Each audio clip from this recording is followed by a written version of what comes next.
And then he had this like black mesh tank top, not tank top, it was like a meshy kind of shirt on. And I remember he came into the trailer and looked around and was like, whoa, what happened here? Whoa. And Johnny had an exchange with him. And I remember watching this man be so charmed. It was just a kind of a surreal experience. And, you know, it just went away. You know, that just got fixed. We walked out of the trailer at some point. My dog stepped on a bee. We went to the vet and went on with our, you know, vacation. We actually went to another location after that, and then eventually went home and went about our life. I'm going to ask you to take a look. Michelle, can you bring up Defendant's Exhibit 176?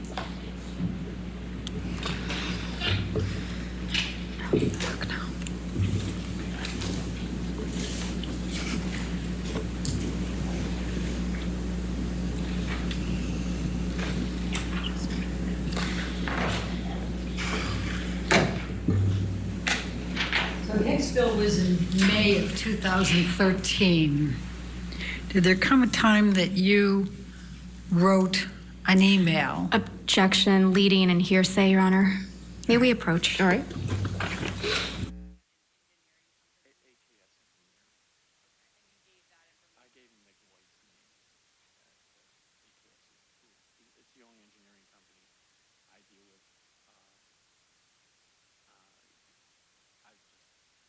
They do a lot of engineer work for the counties, the 3 counties in the area, and they also do a lot with water, and most of the projects, larger projects have to do.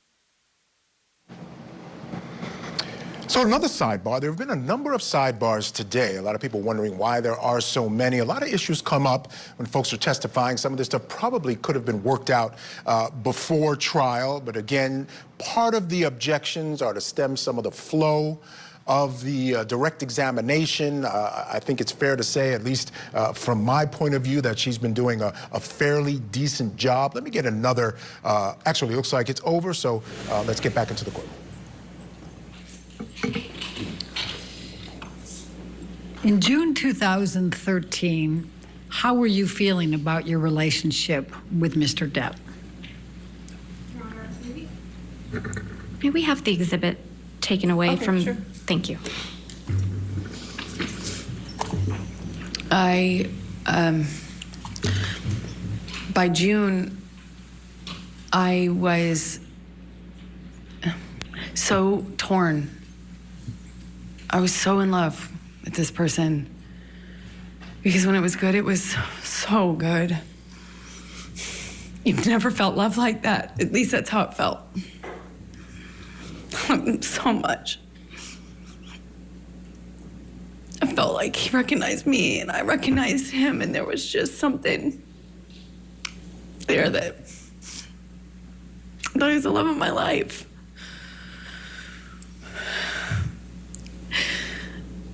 And he was.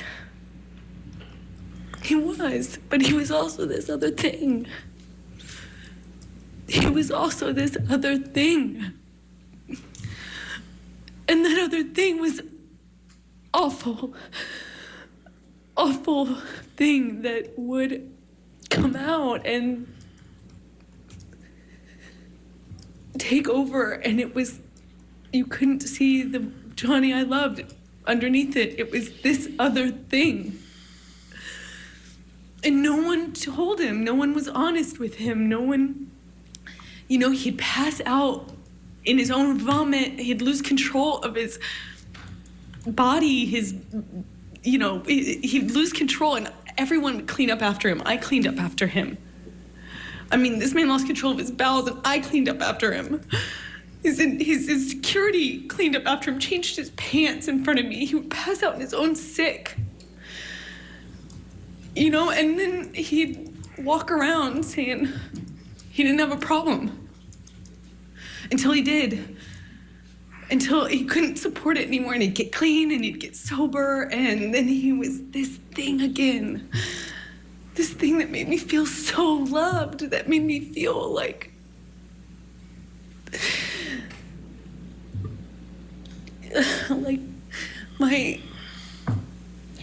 like my soulmate, as cheesy as that sounds. I just felt like he knew me. And I recognized something in him. There was some part of my makeup and my background or something that I just got it. And I loved him and understood him. It just got so scary, the other part of him. And in June, I wanted to leave him. I didn't want to leave him. I wanted to leave him. I wanted him to get better. And he expressed to me so many times when he was in that period of getting clean and sober, he would tell me, "You saved my life. Baby girl, you saved my life." Everyone else was saying that to me, and I believed it. You know, if everyone else was saying it, he was saying it. I thought, just like his other friends who had gotten clean and sober and stayed that way, his older friends, these rock stars that he hung out with that had like gotten clean and sober and they had 20, 30 years, something, you know, I thought, and Johnny told me he would be that person, that he was gonna be that person, and I believed it. I had so much, I looked at that man twice my age, you know, I was 25, looking at this man twice my age, and I saw hope and like promise. I had so much hope. You know, the whole thing, kids and growing old together, sort of hope. If it was just for this one thing that he could do, which would save his life, which would be to get clean and sober. And I believed it. And I wrote this letter to myself, among many letters to myself. Objection, because I hearsay. thought, All she did was refer to that she wrote it. She isn't saying what she said. I'll overrule for that. Thank point, you. Okay. I wrote that letter because I thought it would be read to him. I could read it to him. I could say it to him in intervention, you know, in help. And he would later thank me for, as he did, as he used to thank me all the time for saving his life.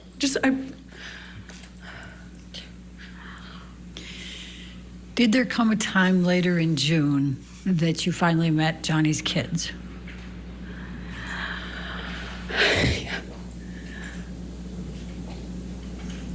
I'm sorry.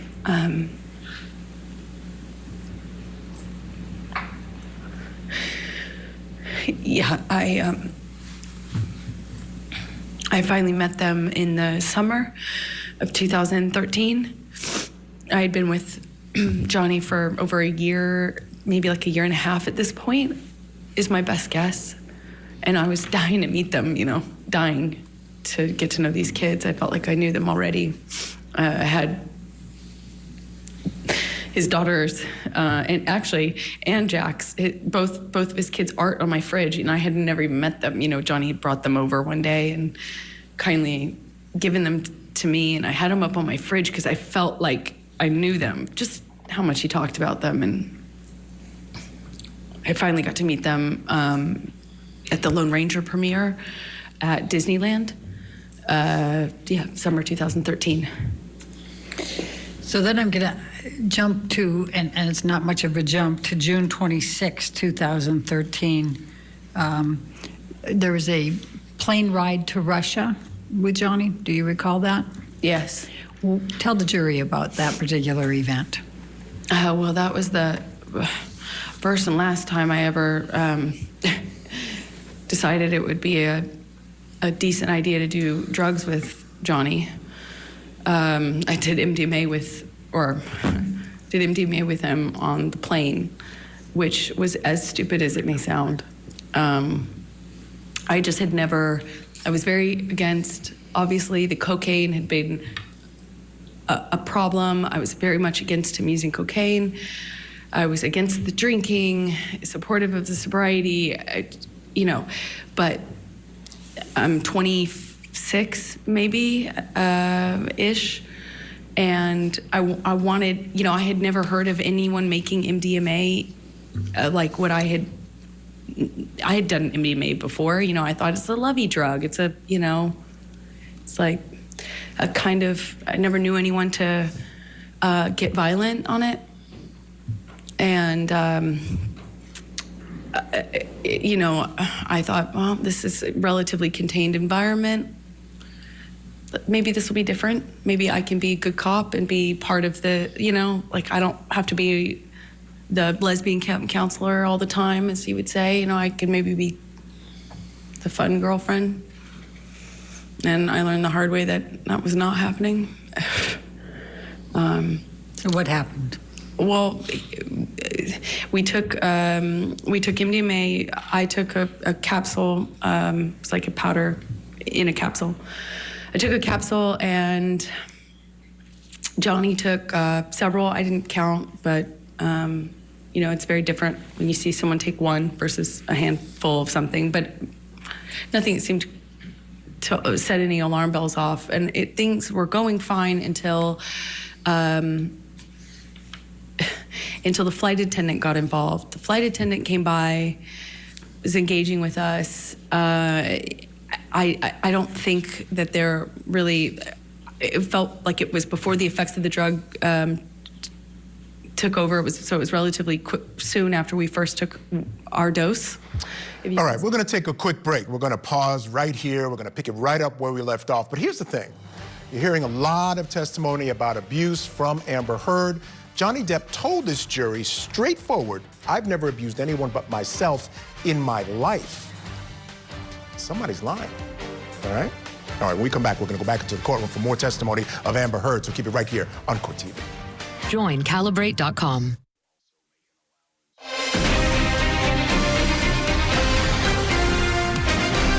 Hello, and welcome back to Court TV Live. I'm Michael Ayala. Now, all afternoon, we've been bringing you the testimony of Amber Heard as she takes the stand in her own defense here in this dueling defamation suit here against Johnny Depp. And one thing I can say thus far is just from a casual check online, she seems to be hitting some of the right notes. More than a few people, I notice, are saying, hey, maybe I need to rethink Amber Heard and her story. So at least as far as that goes, she seems to be doing the right thing. So let's get you back into the courtroom for the continued direct examination of Amber Heard. The flight attendant, Johnny offered her some. She, of course, said no. And then after some back and forth between them, Johnny convinced her that it would be fine. So she acquiesced and took MDMA with us. And within, a few minutes go by, and the same thing happened that happened on the mushrooms at Hicksville with the woman, Kelly Sue, who I've told you about.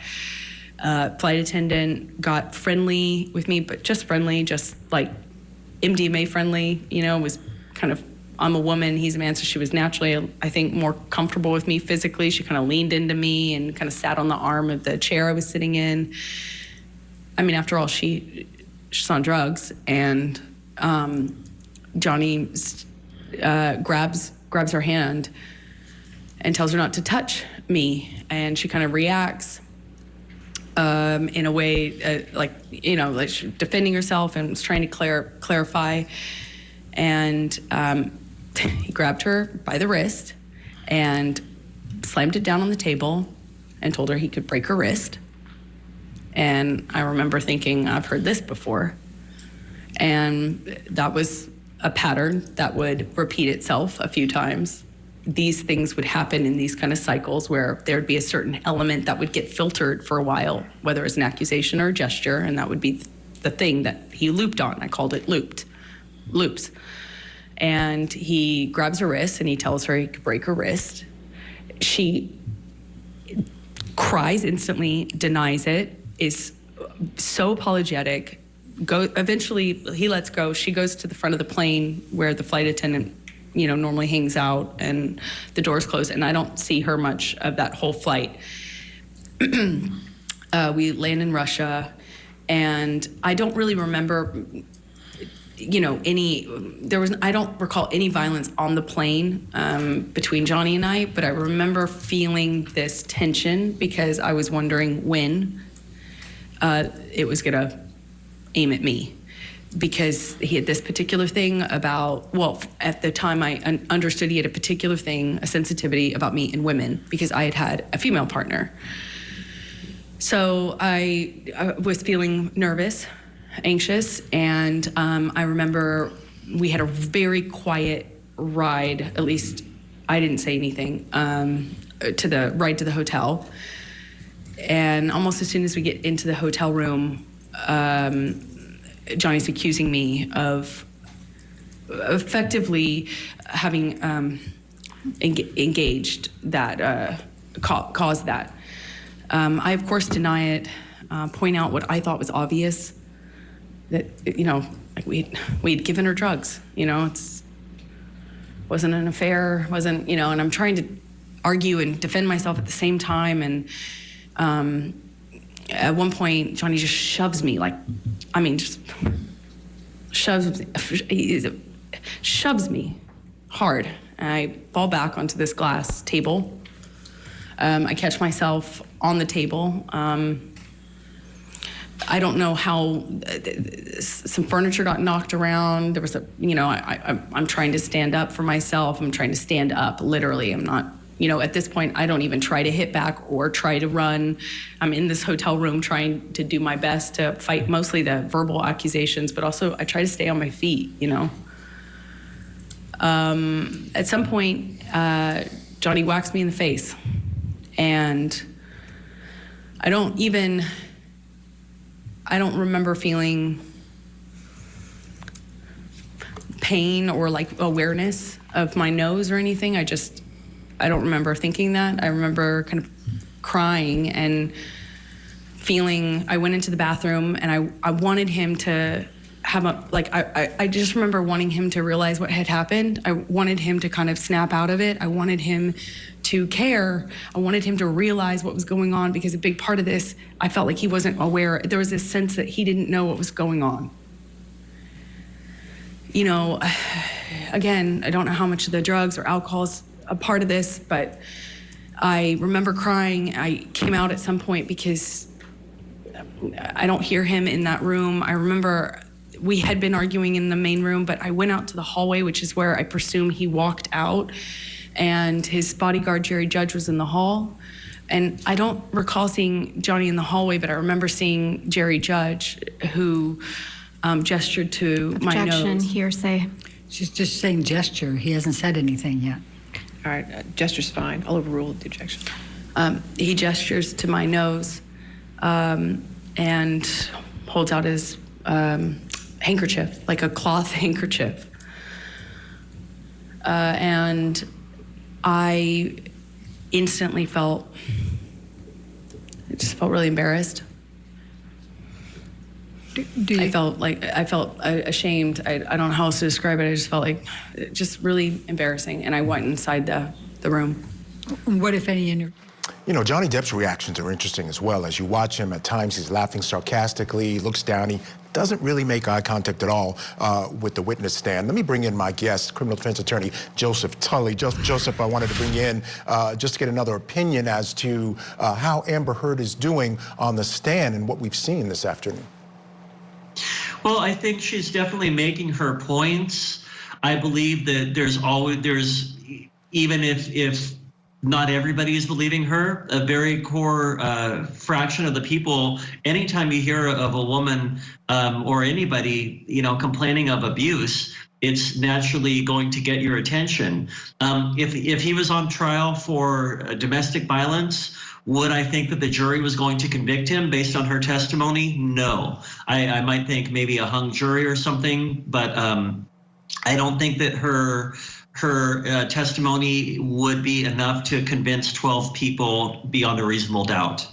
That's interesting. Now, we heard some of her testimony. She's talking about other people who have either witnessed or were actually a victim of some of the violence perpetrated by Johnny Depp. I would imagine at some point some of those people will come in and corroborate some of her testimony. So with that, let's say, now we haven't seen that yet, but let's say with that, would that change your mind? And again, we're talking about a different standard. You're talking about a criminal standard. Here we're just talking about the fact that clear and convincing evidence is what Johnny Depp has to show this jury, that he did not abuse abuse her, so let's remember that. But if that does happen, if there are these people who come in and corroborate some of her stories, she appears to be credible enough that with corroboration, I think it could turn some heads. I think that's the perfect statement to say, is that she's credible enough that with corroboration, her points will be established. Yes. You know, the other thing that I think makes her credible, Joseph, is the context. I've said from the beginning, the two things that were going to really hurt him in terms of convincing this jury that he did not do the things she says that he did was the drug and alcohol use, some of the rage that we saw him when he was drunk. We've seen it on tape, and also the jealousy. Those two things play very well and dovetail well into the types of stories that she's saying. Correct. I mean, it's also stereotypical that, you know, a man who's abusing alcohol is abusive to his female partner. You know, we've heard that, and that is something that her testimony can play right into. So I think that it can be powerful testimony if corroborated. I don't think her testimony is 100% is going to establish what she needs to establish on its own. All right, and you know, it's interesting. She said he was the love of my life, but when he drank, he became this other thing, this really awful thing, and no one told him. Just poignant stuff. All right, Joseph, stand by. We're going to take a quick break. When we come back, we'll get you right back into the courtroom for more testimony of Amber Heard. Keep it right here on Court TV. Today. I'm Chanley Painter in Fairfax, Virginia for the Johnny Depp defamation case. And this is Court TV, your front row seat to justice.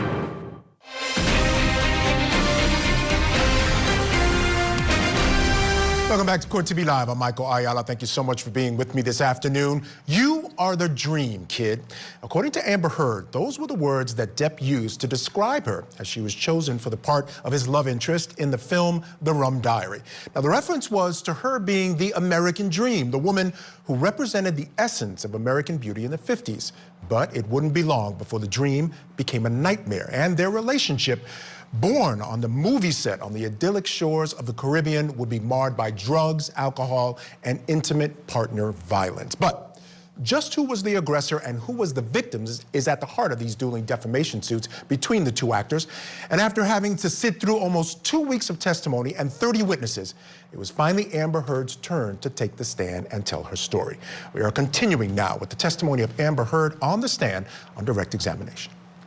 I had a little blood coming out of my nose. I didn't know it. I didn't feel it at the time until Jerry gave me Jerry let me know. Okay. And I went inside the hotel room, and as embarrassing as it is, I remember just wanting. I remember just wanting Johnny to say sorry. I wanted him to realize it. It's so stupid, but I like the emotional part. You know, I just wanted him to acknowledge that this was that he could hurt me, you know, and I wanted it to be okay. I didn't want him to think I was interested in this flight attendant. I didn't want him to think that I would capable of cheating on him. I was in love with him. I just wanted things to be okay. Let's take you to July 9, 2013. Did there come a time that you went for a ride you went to the Bahamas and went on a ride, the yacht with Johnny and his kids? Well, it's less like we flew out to the Bahamas to his island. He was selling the yacht to J.K. Rowling, and he wanted to kind of have a goodbye trip on the yacht. So it was docked off the island, and I went with him and his kids, who I had quickly developed a bond with and loved. And we brought a friend along with us, I think, to kind of help. And yeah. Okay. Tell the jury what happened on that trip. Johnny was upset that he had to sell the boat. And he was off the wagon again, but he didn't want to tell his kids, so he was hiding it from them. He was putting it in coffee cups and drinking, and the behavior just kind of like, he was upset, he was emotional, and he just you know, that's how he dealt with it, just drink. But there's just no off button with Johnny. So he just kept drinking, and the behavior kept getting more obviously drunk. And Lily Rose, his daughter at the time, was young, just like maybe 14. And she started to get panicky and started to ask me questions about his drinking. Objection, hearsay. Without saying what Lily Rose was saying, please continue on. Sustain the objection. Thank you. So she was asking me questions about the drinking, and was very upset. Sustain the objection. Yeah, you can't say what Lily Rose said. Oh, But yeah. you can tell gestures, Sorry. you can tell, and you can say what you and Mr. Depp said, okay? Sorry. So she was upset, and Johnny we were with the kids, and he kind of threw himself off the boat in a half playful way, like a dead fish kind of way. I don't know how to describe it, almost like a belly flop. But we were on a skip, like a smaller boat parked next to the yacht, and he's jumping. Well, he jumped off the front of it, but kind of in a face, chest forward way, like it looked a little scary, like not something somebody would do if they're completely okay. You know, it was started off all of us kind of taking turns jumping off the edge of the yacht into the water, and then he at one point kind of throws himself over, and it looked a little scary, the way his body fell into the water. And Lily Rose started to cry and expressed to me that she Objection, was hearsay. upset. Sustained. You can't say what she said. You can tell expressions or observations, but you can't say what Lily Rose said. So Lily Rose is crying, and then the crying becomes like a panic, like almost like a panic attack. Like rapid breathing, crying, lots of questions. And I'm holding her, kind of comforting her, and Johnny comes in, and within a few seconds, I realized that he, kind of shifted his attention on me, and then he seemed very angry. He asked Lily Rose to leave.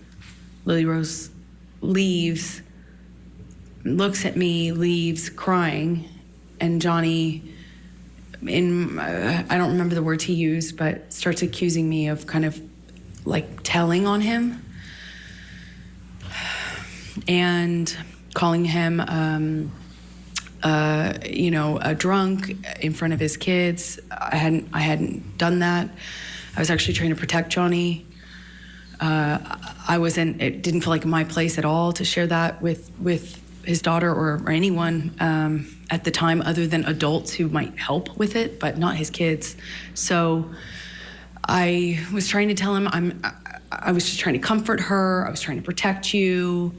He basically was accusing me of doing this thing and of making them aware of that he was drinking again. And he slams me up against the side wall of the bedroom of the we were in the bedroom this whole time, but up against the wall of the cabin, and slams me up by my neck and holds me there for a second and tells me that and that was an embarrassment. I was embarrassing. It was an embarrassment. This whole thing was a joke. It was all embarrassment. I made him feel sick. And I'll never forget. I'm very, very, very much in love with this whole family now. And he's saying I'm embarrassing to him. And that somehow stuck in me. It sounded like hyperbole. It sounded like something he was just saying, but the names that he was calling me were kind of just pushing me up against the wall by my neck. It hurt my feelings. It hurt. When I saw Lily Rose again, we get I won't say what she told me, but the next thing we do is we call for a helicopter to come and take us off of the boat or off of the island. So we leave the boat, go to the landing of a part of the island, or maybe it was a different island we had to get to leave, and we take off. I'm holding Lily Rose in my literally holding her under my arm while she's crying, and we're lifting off. And Jack ended up not coming with us at the last minute. He stayed behind. And we were taking off, and I remember being really torn about leaving. I felt bad about leaving, even though that had happened. I still felt awful leaving. I felt awful leaving him. I also felt like I had done something wrong. He was mad at me. I wasn't sure, what I had done, but I remember not being, I'm getting all these text messages from him calling me all these names, and it barely coherent, barely. And I'm holding his daughter crying. And let me just stop you for a moment. Michelle, can you pull up Defendant's Exhibit 180? Do you believe that's already in It is already into evidence, Your Honor, so if we may publish it to the jury. And Amber, I'm going to ask you to take a look at 180. And this is text messages from Mr. Depp to you. Do you recall these? Yes, I do. And are these the text messages? Yes, that's what he was sending me while I was taking care of his daughter.